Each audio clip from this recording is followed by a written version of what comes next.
Hello everyone, welcome back to my channel. In this video, I'll be talking about my experience with research in MBBS and more specifically, I'll be focusing on my experience with the NTRUHS UG SRS program, which is the undergraduate student research scholarship program, I believe. Previously, the university used to be NTRS, but now it's YSRUHS, so there's a bit of ambiguity regarding the name, but let's not get into that. Anyways, so the UG SRS program is basically like an undergraduate research scholarship program. So undergraduate students enrolled in healthcare courses such as MBBS or Ayush or BDS, which is dental and nursing or physiotherapy. All these undergraduate students can pursue a research project for, I believe, a maximum of 2 months. And they can submit their work to the university and in return get some funding for the project, for having done the project, and also a little bit of experience with research, a little bit of an understanding as to what goes into research, so that it becomes a much smoother process in their future. Anyways, so my first ever actual research project in MBBS was an ICMR STS project, which was approved in my first year. I did it from physiology, and my guide was Lakshmi ma'am. She was then an associate professor in the physiology department at my college. And later on, I started my first NTRUHS UGSRS program, like my research work as part of that program. And that was under the guidance of Dr. Shamla Devi Madam, who was the professor at that time in my college. And both of them were amazing guides. They were very friendly whenever I approached them with any doubt or in general for guidance, and it was a very smooth process. Anyways, so this is my second ever UGSRS program research work, and I'll be getting into the specifics of the timeline, how I started my work, how I went on with it, the troubles that I had faced, and basically an overview of what all I had done as part of the program. So basically, first there was a notification released from the university. It was available on the website that calls for UGSRS proposals had been opened, and it was dated 21st May. I think I saw the file on the website on probably like on 27th May or something. That is when I shared it in our RMC WhatsApp group for students interested in research. And so basically we were given a period of 2 months to complete a research project. We were at liberty to choose our own topics. There was no fixed topic or category which we had to focus on, and we would be given 5,000 rupees per month for a maximum of 2 months as a stipend for the student, and on successful completion and approval of the project. And finally, we were told that the date for submission of the reports was 30th November, but date for submission of the proposals was 25th June. Now we arrive at two terms. One is the research proposal, and the other is the research project or the research report. So proposal is basically a plan as to what you intend to do. It's like in the future tense.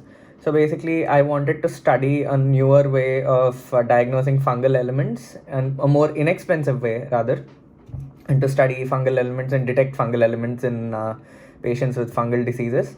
So I had to write down what I wanted to prove, how I wanted to prove it, and how I intended to perform the study, and what conclusions I happened to expect from my study, and the implications. Like if I proved what I wanted to prove, what are the possible benefits of this study? So all that you're going to be writing down in the form of a proposal. A report is something in the past tense, like you have done the work, you have done everything what you mentioned that you would do in the proposal, and all your findings and all that you will tabulate and analyze in the report. Now that the calls had been opened, we were supposed to start working on our proposals. So the first step is choosing a topic. And I believe that the most important step in any research project is choosing the topic. Because if you choose a very difficult topic, it becomes difficult for you to do the work. And when things start getting difficult, you just start losing the motivation to carry on. All right, and if you choose a very simple topic, you might not be that interested in doing it in the first place, and sometimes there's a bit of bias that comes in, a little bit of confounding maybe because you might be aware of the results beforehand. And also, most people choose done and dusted topics like KAPs of mobile phone usage in medical students or stress in medical students, and all of them are done and dusted topics. Really, you're not adding to medical knowledge or literature in a very extremely beneficial manner. So, yeah, I think choosing the topic is the most important part. So, there are several ways of choosing your topic, but mostly you need to choose a topic that you're interested in. And basically, there's a finer criteria for choosing a topic, which we were taught by Surya Prabha Madam, who is still the research and development director at the university. She actually held a series of classes for people who had been selected last year, and we were taught the basics of research methodology. It was a very important and useful course for me, which kind of shaped how I did my projects later on. Anyways, so there's a finer criteria where F is feasible, I is interesting, N is novel, E is ethical, and R is relevant. So all these are criteria which make a good research topic. So you have to look into these criteria and see whether your research topic or your research question meets the following criteria or not. So I actually chose my topic because I was very interested in my dermatology postings in my second year of MBBS. There was a PG then, Darshan sir. He was very friendly with me and kind of piqued my interest in dermatology. And there were lots of patients coming into the OPD every single day with tinea infections, complaining of itching, and they were scratching all the time. Most of them were recurring cases, and so there were lots of patients. And then I started to think about the ways of diagnosing them. Obviously, clinical diagnosis is one way, but in this era, you can't just rely on a clinical diagnosis. You have to correlate that with laboratory medicine and have some laboratory backup. So usually KOH mounts are done, which is KOH is like potassium hydroxide. So you take the skin scrapings of the patient, put it on a slide, add some potassium hydroxide to it, and look at that under the microscope. Potassium hydroxide basically kills any bacterial elements and all that, and also it kind of dissolves the keratin and other proteins in the fungal cell wall and allows the hyphae to be easily visualized. So if you see fungal elements like the fungal hyphae or the spores, so it is indicative of fungal infection. So usually that is done. But basically, KOH is a test that is a bit, how do I put it? It is different in different cases. Like sometimes you can mistake the gaps between the skin cells for fungi. Sometimes you can mistake mosaic fungi for pathogenic disease-causing fungi. Or sometimes you can't detect the fungal elements even though they are present because the load is very low. Sometimes you can get false negatives, false positives. I mean, it just becomes confusing. Especially you can confuse the cellular debris with fungal elements. And that is where you need an experienced interpreter. So KOH is a highly variable test. The results are very variable. It's a very inexpensive, easy and cheap, screening test, but you can't rely on it for a complete diagnosis. The sensitivity and specificity are not that high. And other methods are obviously culture. Put the skin scrapings or the samples on Saboraud's dextrose agar and look for growth. But again, culture carries risk of contamination, which is quite low in case of fungi, but still. And also it takes time. Like dermatophytes typically need like 3 to 4 weeks for complete growth on the agar. So yeah, that is time taking. You can't expect to wait a few weeks to get a complete diagnosis, a confirmatory diagnosis. And then you have fungal PCR, which is expensive and again not extremely easy to access in my city. So I wanted to see if there were any inexpensive ways of improving the diagnosis, and that is when I stumbled upon this. So I went on to my college website, and in the microbiology department, I just came across the new department column. And I saw that there was, in fact, a fluorescent microscope in the department.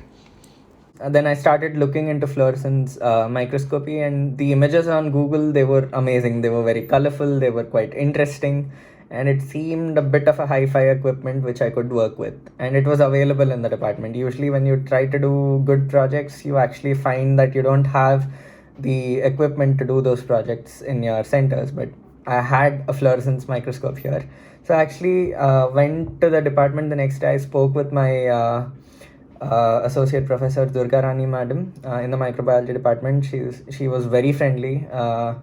She always encouraged student research projects, and yeah. So I kind of approached her. I asked her what we were using the fluorescence microscope for, and she told that we were primarily using it for fungal element diagnosis, mostly for calcofluor white stained specimens. Then I realized that basically, in order to stain a fungal sample, clinical sample, with a fluorescent stain or a fluorophore, all you had to do is take the KOH mount of the slide and just add a drop of calcofluor white to the same slide. That's it. And put that in a fluorescence microscope. But the drawback was fluorescence microscopes are very, very, very expensive. And the cheaper ones cost like around 3 lakhs or something, but they can range to 48 lakhs and like exorbitantly high amounts. So obviously, in a country like India, which is a little bit more resource limited than developed countries, you can't expect to have fluorescence microscopes in peripheral settings where the burden is high, the patient load is high, but the resources are low, the funding is low. So you have to allocate funds to more useful entities like useful drugs and stuff like that. So we had a fluorescence microscope, and then I wanted to see whether the principle that I had studied for fluorescence microscopy during my microbiology course would apply here. So basically, in a fluorescence microscope, you have ultraviolet light, which kind of excites the fluorophore or the stain in the sample and causes light to be emitted. And then you're blocking out unnecessary radiations with the help of a filter, so that you only visualize what you want to visualize. So in a completely dark background, you only see stuff that you want to visualize as fluorescing elements. Okay, and the colors may vary based on the dye and the wavelengths that you can see. Anyways, so I wanted to see whether I could use a normal ultraviolet light, using an ultraviolet torch, just shine it onto the slide, which was placed in a normal light microscope, compound microscope. And I wanted to see whether the dye would fluoresce by using ultraviolet torch light as a source of illumination instead of the normal LED of the microscope. And I wanted to see whether that worked.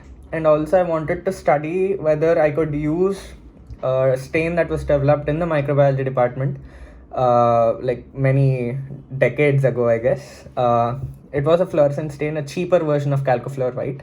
It was an in-house stain, and I wanted to see whether that could also be used to detect fungal elements and reduce the cost. See, because KOH mounts, you can see them, you can't see them, like there's a high variation in the results. But basically in fluorescence, if there are fungal elements there, if the dye, the fluorophore binds to the fungal elements, you can see the hyphae fluorescing brilliantly against a much darker background. There's a better contrast, and the sensitivity and specificity of diagnosing the fungal elements improves drastically.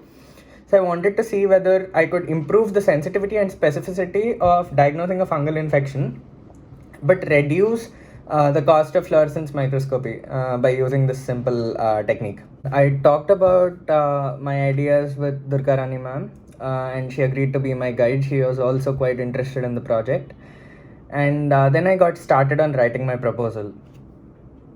First, there were rules on the NTRUHS UG SRS website regarding what all we had to write as part of the proposal. So starting with my proposal, first the title, obviously, and then the introduction. I always choose to write my introduction in the form of a story. So basically I wanted to introduce fungal diseases first, and then go into a bit of stats, like and they affect a lot of people across the globe, and they're very prevalent in the community, and people suffer from itching and stuff like that, and it's very it causes a lot of discomfort to the patients. And the patient load, especially with superficial fungal diseases in my college at the DVL department, is very high. So I just introduced the problem that, it is quite a significant problem. Then I kind of wrote about the already existing modes of diagnosis like KOH Mounts, culture, PCR, etc., and the merits and demerits of each. Like KOH Mount, the results are highly variable, the sensitivity and specificity is low. And culture, it is very time taking, especially in case of superficial mycosis organisms like trichophyton, epidermophyton, microscopic, etc. And PCR, which is expensive and difficult to access, especially in my setting. So after talking about the demerits of each, I introduced fluorescence microscopy, and the demerit was that it was very expensive. The merit was that it increases the sensitivity and specificity of a KOH mount. So my technique would possibly use like a torchlight that costed 400 rupees, a UV torch, and that could be used with in parallel with a microscope, which most settings already have, and that would increase the specificity and sensitivity of diagnosis while reducing the cost of a fluorescence microscope, and it would be much better than a normal KOH mount. Alright, so I wrote down the objectives, the methodology, the study design, the study setting, the study type, the study sample, and the subject selection criteria, like the inclusion and exclusion criteria of the people that I wanted to include in my study, and the procedure of how I would collect the samples, what samples I would collect, and what all tests I would perform on the samples, etc. And the implications, obviously, it would bring down the cost of diagnosis as well as increase the sensitivity and specificity of a regular KOH mount. Then I wrote about the references in Vancouver style and the case study form, like the data I would collect, basically the name, age of the patient, the sex, the date of sample collection, the KOH findings, the culture findings, morphology under conventional fluorescence microscope, and morphology under a normal light microscope with a UV torch as the source of illumination, and the culture findings. Okay, and this is an informed consent form which I made the patients sign that they had no problem participating in my study. I kind of informed them about all the details of the study. All right, and this is the consent form, and also the study questionnaire based on a few symptoms which most patients complaining of superficial mycosis complain of, and that was not very important in my study. So I wrote down the protocol in this manner. After finishing my protocol, I gave it to my guide for review and asked her to check for any corrections and errors, etc. And she suggested a few corrections. I made them, and I finally submitted it to the university by post. And around 15 September, we received a list of selected students. The university published the list on the website, and my name was present in the list of selected students. So now that my proposal was accepted, I had to actually do what all I said that I would do in the proposal, write down all my findings, prepare a report, and then submit it to the university. So I started by applying for the Institutional Ethics Committee approval certificate. So the IEC certificate. So basically you have to appear in front of a board, give them your proposal, talk to them about what you intend on doing and what you intend to prove and all that. The merits and demerits of your study, like if your study has any lacunae that need to be dealt with, or any potential biases and any ethical concerns, all that would be discussed in the meeting. And the IEC committee did suggest a few changes. I made them. It was okay. And I then received my institutional ethics committee approval certificate. It took a bit of time for me to actually get the certificate. So this is my IEC certificate. So it's got my name, the name of my guide, the title of my project, and the signatures and the attestations. So basically, once I had that certificate, I was free to start collecting the clinical samples. So I took the help of my friend Ganesh. He helped me with collecting the samples for my study, samples from patients with skin infections like fungal infections. And also a huge shout out to Preethi Payal ma'am, who is a postgraduate in the DVL department at my college. She helped me with sample collection. I'm very grateful to her. So basically, whenever a person has a dermatophyte infection, there are lesions on his hair, or his nails, or his skin. So I primarily took skin samples of patients. Like I didn't get many patients with hair or nail samples. So almost all of my samples were skin scrapings. So whenever there is a lesion, so I used to just take a glass slide, like sanitize the lesion first. Take a glass slide, scrape a few skin scrapings from the edge of the lesion, because obviously inflammation must have occurred in the center, and the fungal elements must be spreading peripherally. So I had to take active active elements. So I used to just scrape the skin scrapings onto a glass slide, and then basically all you had to do was do the KOH mounts and all that. So these are a few videos of the entire process that I had shot just for the sake of my YouTube video. So here you can see Prabha ma'am, the microbiology PG, was helping me, taking a few skin scrapings that I had collected in a piece of paper and placing them on a glass slide with KOH. So those slides were stored separately. And then you can see her taking the same specimen, numbering a different slide with the same number, okay? And then adding a bit of potassium hydroxide to the slide, using a bit of intermittent heating, intermittent flaming over a Bunsen burner. And this was done to allow for better clarity and fixation. So after that, to the same KOH mount, you can see Prabha ma'am adding a drop of Calcofluor white, the blue stain you see here. So Calcofluor white is the fluorophore or the fluorescent stain that we used in our study. So it does not alter the appearance or the morphology or the color of the structures under light microscopy. You can only visualize Calcofluor white under fluorescence microscopy. So plain KOH or plain KOH with Calcofluor under light microscopy, the morphology does not change, the color or the brightness or anything else. So we added some cover slips and just set the slides aside. So this is an example of a plain KOH mount, as you can see here. So here you can see this is a sample that we have collected. These are the skin scrapings, like the entire thing. This is one skin scraping. And here you can see these slightly clear elongated structures. These are nothing but the fungal hyphae. So these represent the presence of fungal elements, okay? These are the fungal hyphae. Alright, so these are dermatophyte hyphae. And in this specimen, they are clearly visualized, okay? But if you move on to the next KOH mount, here there is a bit of problem if you're not experienced with analyzing KOH mounts, because as you can see here, you have few hyphae here, but at the same time, if it were not for these few hyphae, you have spaces between the skin cells here.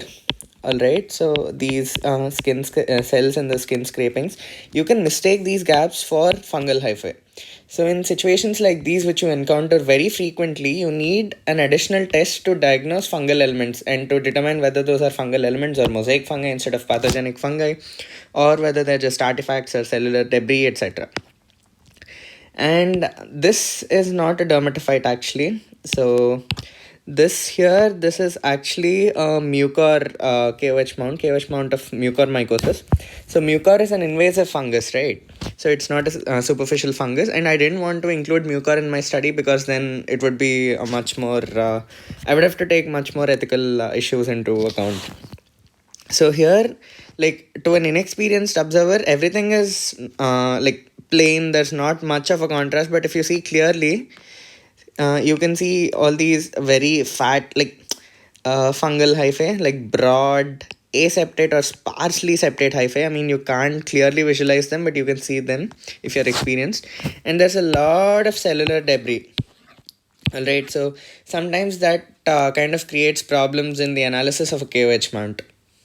And this here, as you can see, is an example of Calcofluor white stained slide under the conventional fluorescent microscope. As you can see, there are brilliantly fluorescing fungal elements, all these fungal hyphae, that can be seen in much better contrast against a much darker or plainer background.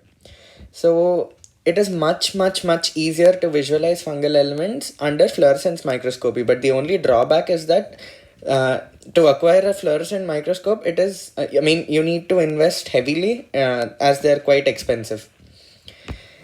And when I took the same slide and used my method of using an ultraviolet torch as the source of illumination, this was the appearance.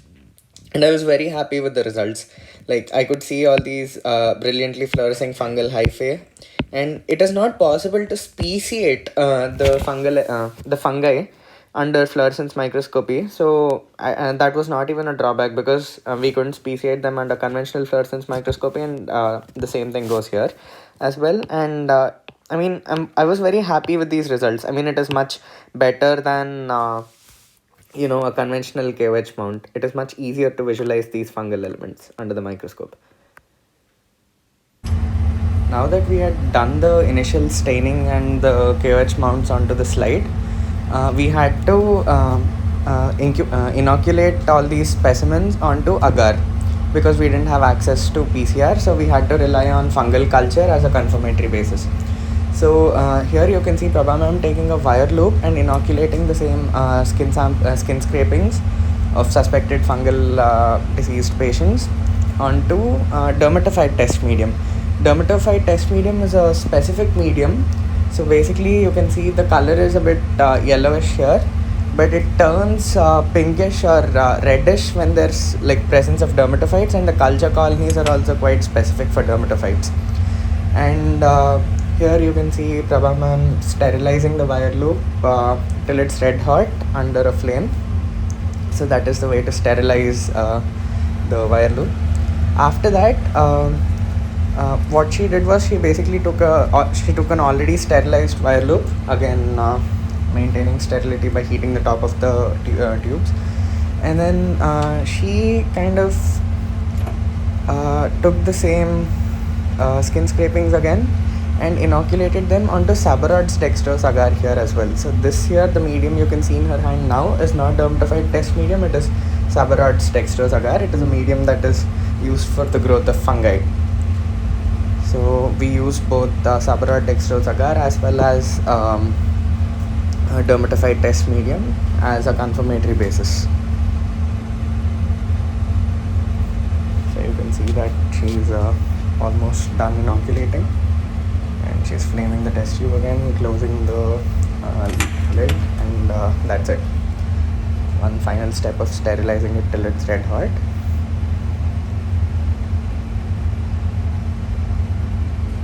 And setting the wire loop aside. Then when we actually got the colonies on the agar, like as you can see here, those colonies are indicative of fungal growth. So what Prabha ma'am did was she used a cellophane tape, that is the cellophane tape method, and she made sure that some of those colonies, like the fungi, stuck to the cellophane tape, the adhesive end. She rolled the tape onto a probe-like instrument there. And then after closing the lid again, she kind of made sure that the side to which the fungi stuck were now immersed in a drop of lactophenol cotton blue stain placed on a glass slide. So that is a stain used to stain the culture isolates for fungi and allow for speciation. So here in this colony on Saboraud dextrose agar, this fungal colony, it resembles the velvety colonies of Trichophyton rubrum. I mean, you still can't say whether it is rubrum or any other species. But when you turn to the reverse side, here you can see these characteristic red pigmented colonies, like the red wine pigmented colonies on reverse. And this is like characteristic feature of Trichophyton rubrum from the colony appearance macroscopically. But when you observe that under a microscope, here, let me just delineate that for you. Here, in this lactophenol cotton blue LPCB tease mount, I can see plenty teardrop microconidia with few long like pencil shaped macroconidia, and this is characteristic of Trichophyton rubrum. So this allows me to speciate that patient's sample as a fungus which is Trichophyton rubrum. Like I can speciate that. And here you can see like this characteristic appearance. This is dermatophyte test medium. You can see here the colony has just begun to grow, this white dot here. And as the colony grows, Trichophyton species produce specific metabolites which interact with the medium, dermatophyte test medium, and change the color in the nearby vicinity. So this is a normal color, but as it grows, the color changes because of the metabolites of the fungus. So that is why dermatophyte test medium is more specific for isolating dermatophytes. And yeah, here you can see Trichophyton mentagrophytes, I believe. So here you can see these this LPCB mount showing numerous round to almost pyriform microconidia with cigar shaped macroconidia. Here you can see the cigar shaped almost macroconidia, and there are spiral hyphae. You can see here these spiral hyphae. So that is characteristic of Trichophyton mentagrophytes. So basically just like this, Durga Rani Madam, my guide, she's very experienced. She's been practicing for many years now. So she could speciate all the samples that I had given her based on the culture appearance as well as the microscopic appearance. And that allowed me to use the species like the culture confirmation and the LPCB confirmation as a confirmatory test while testing the sensitivity and specificity of my method against conventional fluorescence microscopy as well as against culture. So finally I was able to complete my work, and I made this huge book almost of my project work, the research that I had done. So basically my name and all that, and some signatures, all that. I doubt if you can see this. And finally all these beautiful images of all the isolates that I had gotten in my study, and the study findings and all these results. Basically I'm not going to be discussing any of my results in this video because my study is still yet to be published. I've been procrastinating quite a bit about sending it to the publishers, to journals. Before I forget to mention, the acknowledgements are a very important part of any research project. It's a way of acknowledging all the people who helped you, or I mean, even if they didn't help you, you're supposed to acknowledge them. And yeah, like if you go through any tutorial on YouTube, like the American ones, or I mean the Western ones, people emphasize highly on writing a proper acknowledgement section, because I mean it's a way for you to give credit to people who helped you and also to your superiors who guided you. So yeah, I kind of acknowledged my guide first, and then the postgraduate in the microbiology department, Dr. Prabha Ma'am. She undertook a lot of trouble to actually do the cultures for everything, and the LPCB mounts, the potassium hydroxide mounts and all that. I mean, I'm very thankful to her. And I also acknowledged the DVL PG Preethi ma'am who helped me, and my friend Ganesh who helped me with the clinical sample collections, and also Devi Madhavi Madam, who's the HOD of community medicine at my college. She kind of encouraged all of us, like from first years to final years, to take part in the program. And also the principal sir, Dr. Narsimham sir, he has been very proactive in his approach of encouraging students to take part in all sorts of extracurricular activities, academic activities, sporting events, all that. Like the culture in the college is quite encouraging right now to do anything really, to participate in competitions, to undertake research projects. I mean, it's all a very friendly atmosphere right now. And like I thank all of them for being so proactive and encouraging students to take part in medical research. And also Sujata ma'am, who gave me she is the professor of community medicine at my college. She gave me some very important, like useful suggestions regarding my project, and also she played a role in me getting my IEC approval certificate in time. Not only me, but all the students from RMC. So yeah, she took her time out to go through all the proposals, and like it was a mammoth task. And I also acknowledged my best friend Rishik from Siddhartha Medical College, and also my junior Ganesh from first year, uh, who helped me with sorting out my references. And yeah, also Dr. Surya Prabha Madam, who's the R&D director at the university, for encouraging me in every single way. So I was glad to have been acquainted with her maybe 1 or 2 years ago, when I went to submit all the RMC proposals at the university. And since then, she has been very friendly, very encouraging, and yeah, it was a very wonderful experience. And finally, I thank my parents for bearing me throughout this entire process. It has not been very peaceful. Like, sometimes I used to get frustrated because stuff was taking too long, or patients weren't coming to the OPD at a rate that I had expected, due to climate, due to weather problems and stuff like that. So it was raining heavily, less patients used to come. I wouldn't get the amount of clinical samples I needed on that day. And yeah, it used to be quite stressful at a point of time, but my parents kind of helped me get through it. So I'm thankful to them for everything. Yeah, so like a quick note, always focus on your acknowledgements. Make sure you put some effort into writing the acknowledgements well. And this is a picture of a few of us who were called to the microbiology department to have a picture clicked. We have in this photo the microbiology head of department, sir, Srinivas sir. And then we have DSN Murthy sir, who is another associate professor. And my guide, Durga Rani Madam. And yeah, all three of them were very helpful, very friendly, and it was a very smooth experience for me thanks to them. Also, I highly recommend that you start working on your project as soon as you can and finish it as soon as you can, because usually we medical students tend to have exams every now and then, and our schedules are highly unpredictable. So by the time we were supposed to actually focus on our research work and submit it to the university, we had a lot of exams at the same time. So everything was like a battle to get stuff done in time. So I was lucky to have completed most of my work before my exams actually started.